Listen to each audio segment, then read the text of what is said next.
नमस्कार, स्वागत आहे तुमच्या आपल्या आवडत्या यूट्यूब चॅनल ज्योतिषी उपायमध्ये. आज आपण जाणून घेणार आहोत, जर आपल्या घरात वास्तुशास्त्राप्रमाणे काही गोष्टी नसतील तरी आपल्याला न तोडफोड करतात घरात प्रगती कशी करता येईल व घरात बरकत कशी आणता येईल यासाठी काही छोटे छोटे खास उपाय.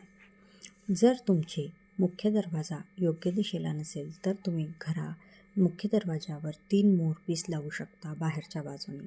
मुख्य दरवाजाच्या समोर कधीही चपला, बुटं किंवा व्यवस्थित पायपुसणी पडू देऊ नका. मुख्य दरवाजा नेहमी स्वच्छ ठेवा. त्यासमोर कधीही पाण्याचा कारंजा वगैरे ठेवू नका. मुख्य दरवाजा हा नेहमी स्वच्छ असावा. त्यासोबत घराच्या आतमध्ये पण आपण खूप पसारा किंवा बिनकामाच्या वस्तू जमा करून ठेवू नये.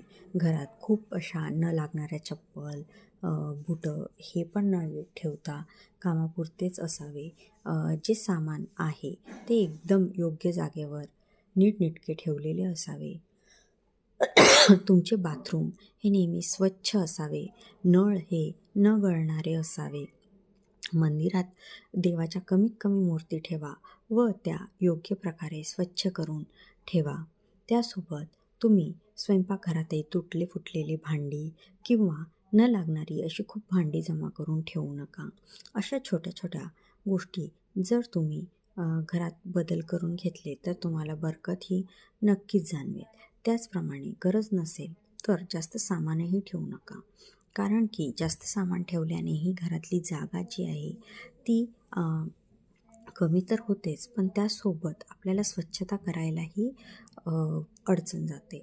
आणि असं म्हणतात की जिथं हात फिरतो तिथं लक्ष्मी असते. म्हणजे जिथं स्वच्छता तुम्ही टापटीप ठेवसाल तिथं लक्ष्मीचा वास हा नक्कीच असतो. मुख्य दरवाज्यावर लाल किंवा हिरव्या रंगाची पायपुसणी नक्की टाका. दाराला एखादं छानसं आकर्षक तोरण लावा. मुख्य दरवाजा जितका छान ठेवता येईल तितक्या छान पद्धतीने ठेवा आणि बघा, तुम्हाला नक्कीच फरक हा जाणवेल.